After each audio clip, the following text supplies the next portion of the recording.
अब हम लोग देखेंगे संधारित्र की वैद्युत स्थिति ऊर्जा।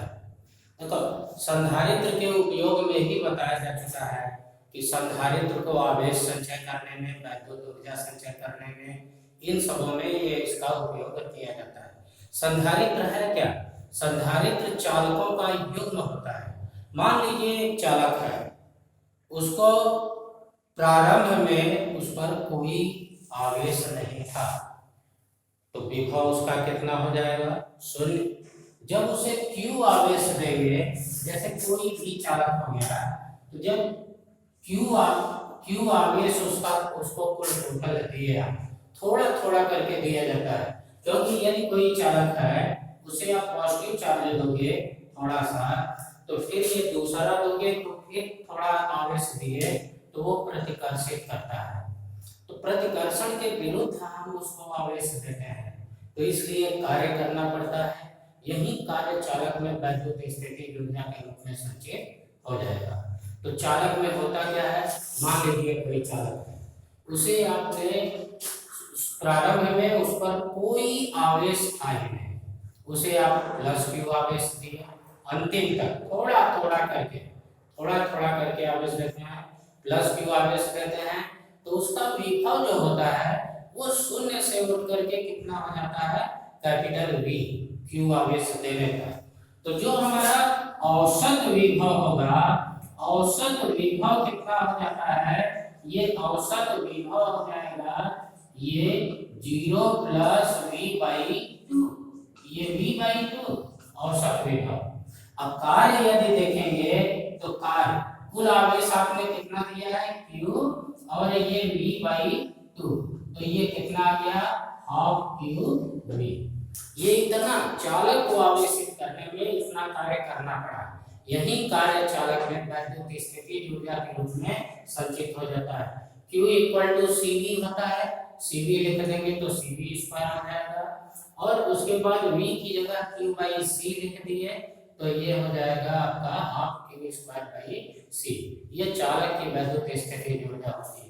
अब बात हम लोग करेंगे संधारित्र की वैद्युत स्थिति ऊर्जा। संधारित्र में होता क्या है? दो चालकों का ये युग्म है, जोड़ा, जिन पर बराबर और विपरीत प्रकार के आवेश होते हैं। तो देखिए, संधारित्र की वैद्युत स्थिति ऊर्जा क्या होगी? संधारित्र की वैद्युत स्थिति ऊर्जा उसे आवेशित करने में बाह्य स्रोत द्वारा किए गए कार्य के बराबर होती है। जब भी किसी संधारित्र को आवेशित करते हैं तो बाह्य स्रोत ये जो कार्य करेगा उसे आवेश देगा, वही वैद्युत स्थिति ऊर्जा।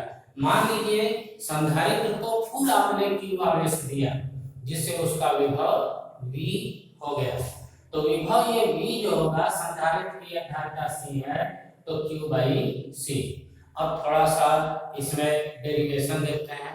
जब स्मॉल आवेश, बहुत सूक्ष्म आवेश dq आप देते हो, संधारित्र को अति सूक्ष्म आवेश dq देने पर बाह्य स्रोत द्वारा किया गया कार्य बहुत ही थोड़ा कार्य होगा, dw। ये V वैद्युत विभव में आवेश का गुणा करते हैं तो कार्य आता है V × dq। तो dw कितना हो जाएगा? dw जो कार्य है सूक्ष्म कार्य, ये V की जगह Q/C को आपने लिख दिया, Q/C × dq।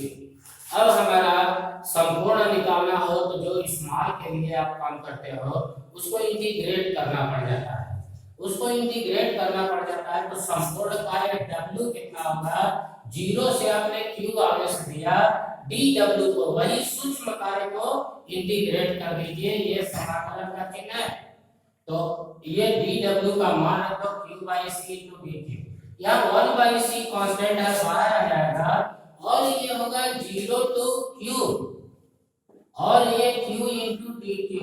अब एक सूत्र होता है, देखिए, ये x का power n × dx equal to x का पावर n+1/n+1।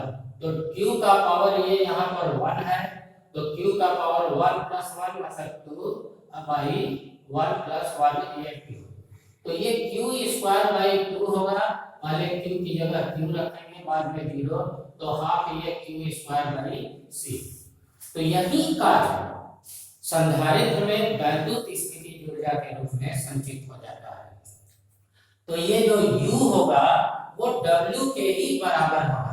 तो half Q square by C, half इसकी जगह Q की जगह यदि आप सी वी रखते हो तो सी स्क्वायर वी स्क्वायर हो जाएगा, एक सी कट जाएगा तो हाफ सी वी स्क्वायर, और ये आ जाएगा आप v की जगह ये q बाई सी रख दीजिए तो q square by C square cut कर हाफ क्यू वी ये आ जाएगा।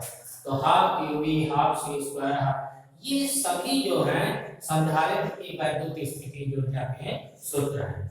अब बात आती है संधारित्र का, समांतर प्लेट संधारित्र है, तो ये समांतर प्लेट संधारित्र का ऊर्जा है। ये यदि प्लेटों का क्षेत्रफल a है, बीच की दूरी d है, तो आयतन कितना हो जाता है a इंटू डी। जैसे ये आधार का क्षेत्रफल d ऊंचाई पर आ जाएगा तो a इंटू डी। तो संधारित्र की समांतर पट संधारित्र की के लिए ये ऊर्जा घनत्व, तो प्लेटों के बीच जो ऊर्जा संचित होती है, एकांक आयतन में जितनी ऊर्जा संचित हुई उसी को बोलते हैं ऊर्जा घनत्व। तो आवेशित समांतर प्लेट संधारित्र की प्लेटों के बीच वैद्युत क्षेत्र में ऊर्जा घनत्व, प्लेटों के बीच प्रति एकांक आयतन में जितनी संचित होती है वैद्युत स्थिति ऊर्जा, उसी को कहते हैं ऊर्जा घनत्व। ठीक, अब हम जानते हैं संधारित्र की धारिता C कितनी होती है, K epsilon 0 A by T, आपको बताया जा चुका है। और संधारित्र की ये प्लेटों का क्षेत्रफल है, प्लेटों के बीच की दूरी d है, तो उनका आयतन कितना हो जाएगा A इंटू डी।